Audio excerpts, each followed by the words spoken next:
mengenai 7 jurus BK Hebat. Jadi 7 jurus BK Hebat ini yang pertama ada kenali potensi, yang kedua ada kelola emosi, yang ketiga tumbuhkan resiliensi, yang keempat ada jurus jaga konsistensi, jurus kelima ada jalin koneksi, jurus keenam ada tahun kolaborasi, dan jurus ketujuh menata situasi.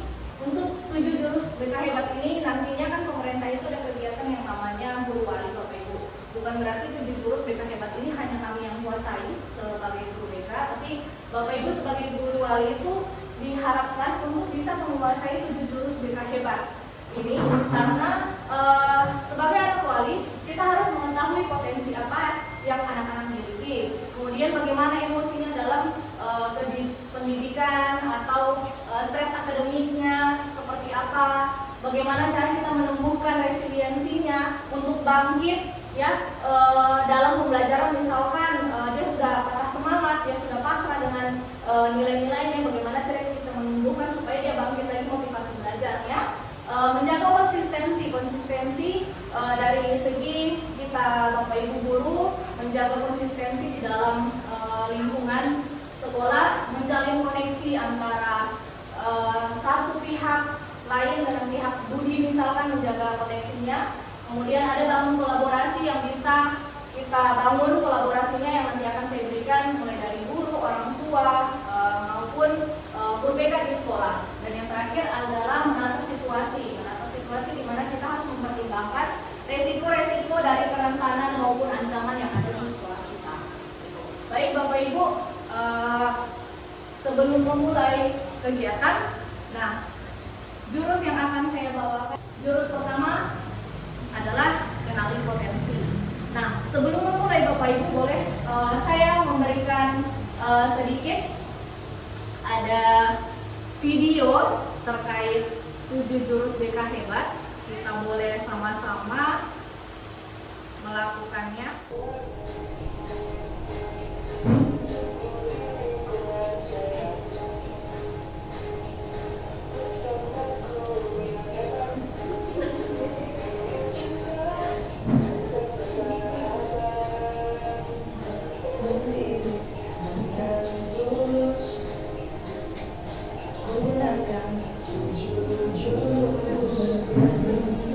Kenali potensi, kelola emosi, tumbuhkan resiliensi, jaga konsistensi dan jalin koneksi, membangun kolaborasi dan menata situasi.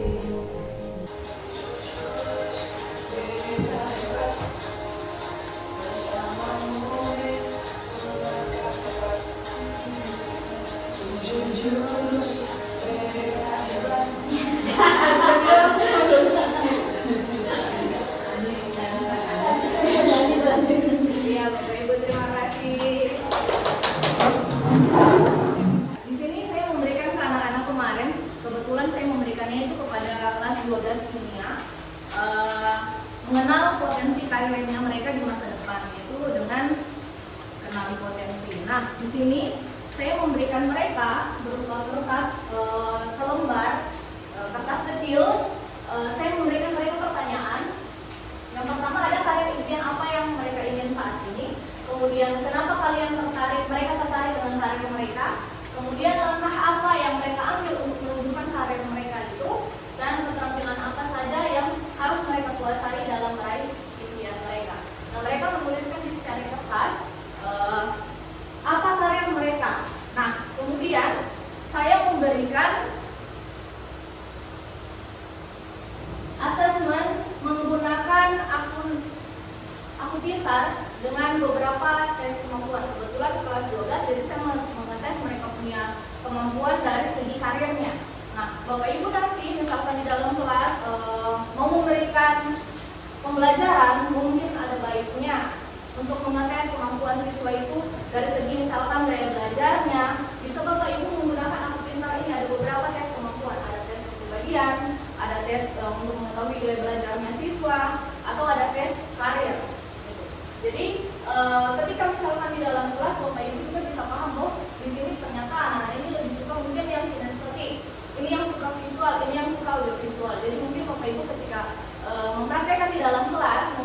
materi di dalam kelas itu bisa disesuaikan bahwa mungkin sekian menit kita menggunakan praktek, sekian menit kita memberikan video, atau sekian menit kita memberikan menggunakan penjelasan. Keterkaitan dari asesmen yang saya gunakan menggunakan kertas dan menggunakan asesmen ini, ketika siswa melakukan asesmen itu ternyata berbeda. Mereka memilih, ada yang memilih karir menjadi seorang bidan, tapi ketika menggunakan asesmen ini mereka mendapatkan mereka bukan di bidan gitu. Jadi mereka bertanya, kenapa saya seperti ini? Saya bilang berarti kemampuan yang kamu miliki, bakat yang kamu miliki dengan minat yang kamu miliki itu biasanya bertabrakan. Makanya potensi yang kamu dapat itu atau karir yang kamu dapatkan itu berbeda. Dari hasil asesmen itu adalah seperti ini. Ini menggunakan tes asesmennya Holland menggunakan RIASEC. Ya, RIASEC ini merupakan tes atau bentuk-bentuk karir yang bisa dilihat dari siswa miliki. Jadi kemarin ada yang mendapatkan karir dari segi realistik, ada investigatif, ada street artistik, social enterprising, dan konvensional. Itu disesuaikan dengan tesnya mereka. Nanti mereka bisa dapatkan sekian persen, mungkin ada yang punya realistik, sekian persen ada yang investigatif, ada yang sekian persen artistik, social enterprising, dan konvensional. Nah, jadi di sini tadi itu dari ada realistik itu bisa kita lihat dia itu secara praktis, fisik dan nyata, di mana individunya itu suka bekerja dengan benda, wawasan dan kegiatan fisik. Nah, kemudian ini ada investigatif, ya, dia anaknya atau individunya itu tertarik dengan pemecahan masalah, riset dan aktivitas yang membutuhkan pemikiran analitis dan penelitian. Contoh-contoh karirnya itu ada ilmuwan, dokter, analisis data, insinyur, peneliti psikologi. Kemudian ada artistik. Di sini anak itu lebih tertarik dengan ekspresi kreatif, seni, musik, dan kemudian ada yang sosial, jiwa individu yang suka berinteraksi dengan orang lain, membantu mendidik atau melayani orang. Contohnya mungkin kayak kita sekarang Bapak Ibu yang mungkin berarti asesmen yang kita punya itu guru, konselor, perawat atau psikolog. Atau mungkin ada yang mau coba untuk meyakinkan, boleh. Kalau mau coba Bapak Ibu saya berikan. Mungkin boleh dari sini saja dibuka Google-nya. Dibuka Google-nya, kemudian boleh masukkan alamat webnya ini https://akupintar.id/tes kemampuan.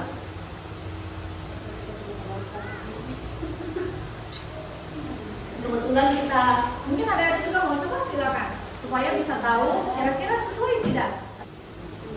Ya, ya itu menunggu saja, cuma nanti tidak lama pasti akan muncul. Tidak lama.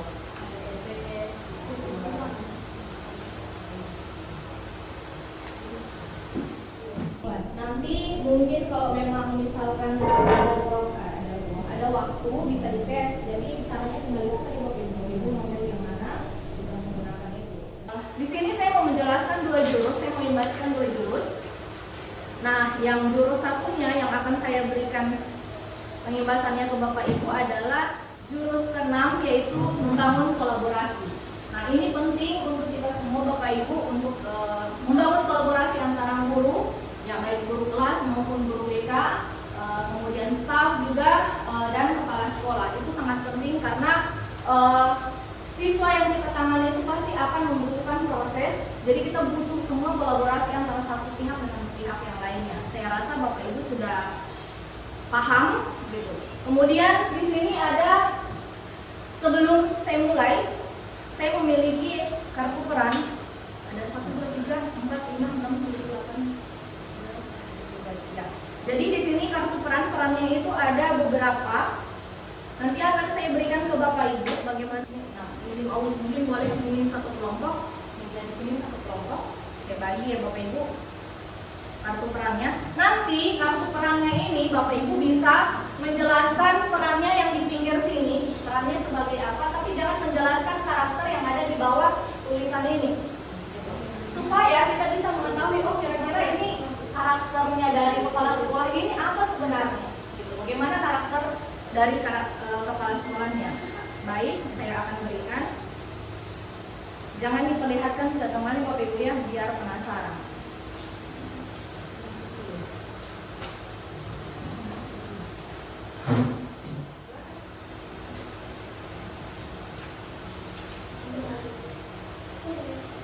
Jangan diperlihatkan.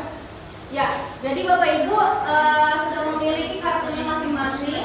Nah, kemudian mari kita melakukan diskusi untuk memecahkan masalah. Jadi saya akan memberikan kartu masalah. Silakan satu kelompok ini dan satu kelompok ini memerankan perannya masing-masing dalam menyelesaikan masalah ini.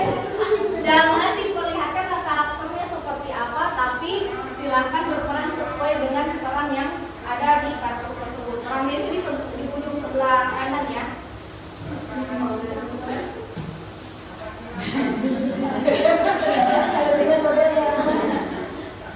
Kalau tidak sesuai, ya, nanti saya akan bacakan. Jadi itu kasus yang akan diselesaikan.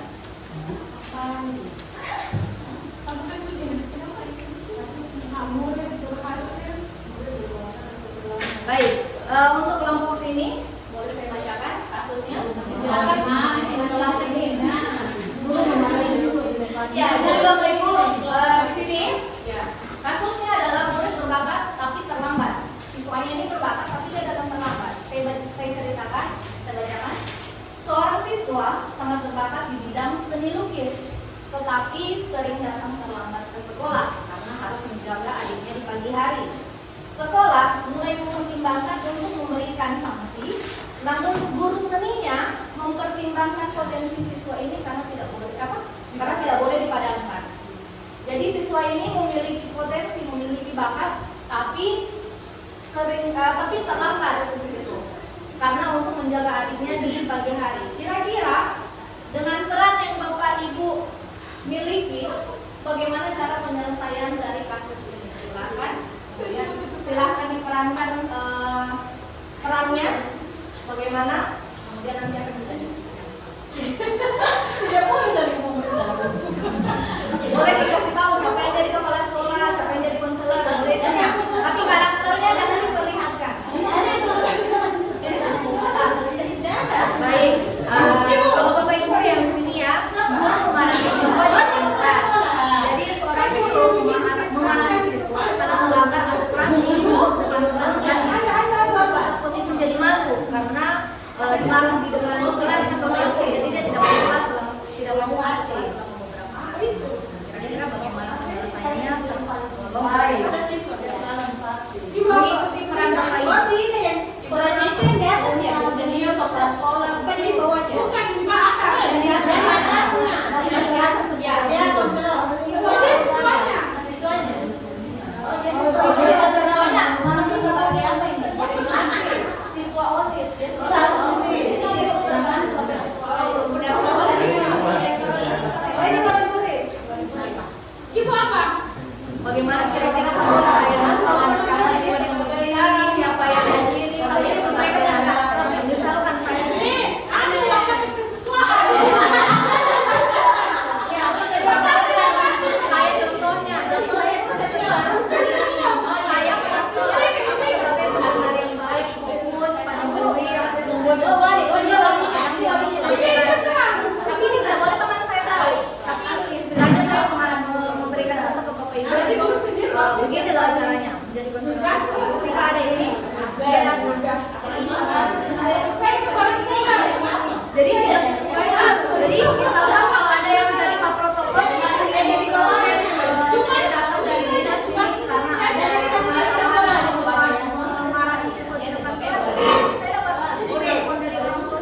Kemudian yang keempat ada bagaimana keterlibatan anggota tim. Apakah aktif semua atau mungkin ada yang sedih? Aktif dan ada juga bingung yang aktif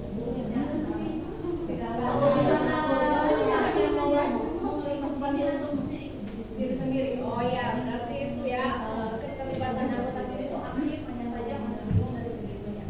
Kemudian bagaimana hasil diskusinya tadi? Apakah mendapatkan hasil yang maksimal, yang sesuai dengan harapan ya? kami kasih dia kalau kita orang tuanya dia bersedia mencarikan solusi yang mencari siapa yang bisa menjaga. Kemudian yang dari sini bagaimana kira-kira?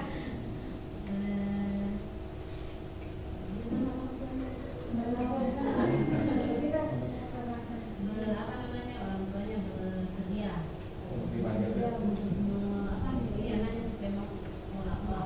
Kemudian sih dampingi, Ini syarat menjaga fasilitas. Karena kita marah dia kalau jaga. oh ya berarti kasusnya seperti itu ya. Ya, jadi tadi saya rasa Bapak Ibu sempat kayak shock nih. Aduh, kayaknya harus yang jadi mode tugas. Sementara misalkan karakter aslinya Bapak Ibu kan bisa tidak pernah marah sama anak-anak. Ya, apa nak, ini itu. Ada juga yang mungkin yang apa ya membara tapi tiba-tiba dapat kartu yang harus menjadi seorang ibu yang penyayang. Padahal mungkin di luar itu barbar dengan anak-anak. Jadi itulah tadi bagaimana caranya kita membangun bagaimana yang kita miliki Bapak Ibu ya. Ini adalah indikator di mana perlunya kolaborasi dalam penanganan masalah murid. Bisa kita lihat ada strukturnya. Ada di mana ada masalah murid ketika kita masih menganggap itu masalah ringan, itu masih ditangani oleh guru BK, konselor sekolah, guru kelas dan wali kelas. Kemudian bergeser lagi masalah murid kita lihat ada di bagian sedang ataupun berat, itu bisa kita kerjasama dengan guru BK maupun guru mapel dan orang tua siswa. Nah, ketika sudah ini masalah siswa ringan itu ditangani oleh dua ini. Nah, ketika masalah sedang ataupun berat itu kita sudah berkolaborasi dengan kepala sekolah ataupun mitra kita, baik dari guru BK, konselor atau psikolog, dokter maupun ahli. Karena ada beberapa masalah yang tidak bisa kita tangani, misalkan masalah berat ya ataupun masalah sedang yang memang sangat kompleks. Nah, di sini Bapak Ibu, mengapa pentingnya kolaborasi atau mengapa kolaborasi itu penting? Yang pertama, agar kita membantu siswa untuk menyelesaikan masalahnya secara lebih efektif dan holistik. Karena biasanya ada beberapa masalah siswa yang kalau tidak kita tangani, kalau kita tidak bantu untuk menyelesaikan, itu akan mempengaruhi kegiatan belajarnya. Kemudian meningkatkan peran orang tua dan masyarakat dalam pendidikan. Pentingnya kolaborasi bukan hanya sama guru, sesama guru pelajaran, guru kelas, wali kelas, maupun guru BK, tapi orang tua juga sangat penting perannya. Makanya kita perlukan kolaborasi dengan orang tua. Dan yang terakhir yaitu menyediakan dukungan lebih banyak untuk murid yang membutuhkan. Dukungan dari segi motivasi belajar baik dari ibu, bapak, wali kelas maupun guru walinya nanti, karena tugas dari bapak ibu ini bukan hanya sebagai wali kelas, ada juga lagi guru wali yang lebih luar biasa agar siswa ini bisa menghadapi permasalahan yang dihadapinya. Nah, ini adalah tingkat masalah yang dimiliki oleh siswa, di mana tingkat masalahnya ini bisa menggunakan dilihat dari pendekatan kolaborasi yang menggunakan kerangka MTTS atau Multi-Tiered System of Support, di mana adalah sistem yang memberikan dukungan akademik maupun emosional, sosial, dan perilaku yang bertahap. Jadi ini adalah permasalahan-permasalahan atau tier ini adalah tingkatan dari permasalahan siswa. Ada tingkatan pertama, tingkatan kedua, dan tingkatan ketiga. Tingkatan pertama adalah tingkatan permasalahan yang ringan. Ini adalah permasalahan sedang, dan ini adalah permasalahan yang berat yang membutuhkan tadi pihak-pihak yang memang berkompeten. Misalkan dia sudah mengalami depresi atau trauma, itu tidak mungkin kita sekolah yang menghadapinya, maka kita perlu kerjasama dengan pihak-pihak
penanganan lebih seperti tadi misalkan dari tingkat mungkin permasalahannya awalnya tingkat 1 tiba-tiba berubah menjadi tingkat 3 karena mungkin permasalahan bully, tiba-tiba dia sudah menjadi trauma dan lain sebagainya. Kita punya dokumentasi dan kita bisa komunikasikan ke tingkat yang lebih ahli. Nah, tujuan untuk pelibatan orang tua yang pertama yaitu meningkatkan efektivitas intervensi melalui dukungan konsisten di rumah dan sekolah, mengurangi miskomunikasi atau resistensi terhadap strategi sekolah, memperkuat hubungan dan komunikasi sekolah rumah, mempercepat deteksi masalah dan pengambilan keputusan bersama. Kembali lagi ke yang namanya kolaborasi. Ya, jadi itu Bapak Ibu yang menurut saya bagaimana caranya pentingnya kita melakukan kolaborasi agar permasalahan siswa itu benar-benar terjalin dengan terjaga dan terselesaikan dengan baik. Jadi kembali lagi menurut saya juga sebagai guru BK merasa masih banyak kekurangan dari segi penanganan siswa kita di sekolah selama ini. Jadi ada baiknya karena terkadang kami guru BK itu membutuhkan komunikasi yang baik dengan guru kelas atau wali kelas. Apabila misalkan ada masalah terus tiba-tiba pucuk-pucuk datang wali kelas, assalamualaikum ibu, ada orang tua siswa ini yang mau ini. Saya sebagai guru BK jujur awalnya kaget. Permasalahannya apa sih tidak tahu Bapak Ibu. Sementara tiba-tiba saya sudah langsung dihadapkan dengan orang tua siswa. Jadi ada baiknya misalkan mungkin 3 kali saja siswanya sudah tidak hadir, bisa dikomunikasikan memang dengan kami guru BK agar nanti juga membuat suatu catatan masalah ketika oh ya siswa ini tanggal sekian sudah dilaporkan sama wali kelasnya bermasalah sekian tidak hadirnya sudah sekian hari. Nah kemudian ketika misalkan wali kelas kita membutuhkan bantuan kita untuk yuk ibu saya mau kunjungan ke rumah sama siswanya, kok saya mau undang orang tua, kami juga tidak kaget karena sebelumnya sudah dikomunikasikan dan kami juga sudah paham bahwa oh ini anak kemarin tidak hadir seperti ini. Langkah inilah yang bisa kita lakukan bersama-sama ketika kita menemui orang tua. Jangan sampai wali kelas tahu permasalahannya, guru BK tiba-tiba ditodong jadi bingung nanti mau ngomongnya dengan orang tua siswa atau kita main masuk-masuk sementara kita ini kan guru BK harus betul-betul dengan jiwa yang tenang, bukan mungkin seperti guru mata pelajaran yang memang benar-benar bagaimana caranya lebih spesifik ke nilai atau proses pembelajaran dari siswa seperti itu. Jadi itu saja pengibasan atau praktik baik yang akan saya berikan ke Bapak Ibu, semoga bermanfaat, semoga juga dapat membantu untuk kegiatan anak walinya. Kebetulan saya nanti akan sedikit perlihatkan ada buku tapi itu masih berupa sampel. Tapi di situ mereka menjelaskan bahwa guru wali itu perlu yang namanya 70 BKM sebenarnya. Kan? Sebelum saya kirim, saya memiliki pantun yang mungkin sebelumnya sudah dibaca. Buah anggur, buah kiwi, rasanya enak, manis alami. Mari biasakan kolaborasi agar permasalahan siswa bisa teratasi. Ya, ini adalah pantun dari kolaborasi. Yang terakhir adalah tanah luas tak ada tuannya, tombak tajam ditancapkan. Atas perhatian dan bantuannya, terima kasih saya ucapkan.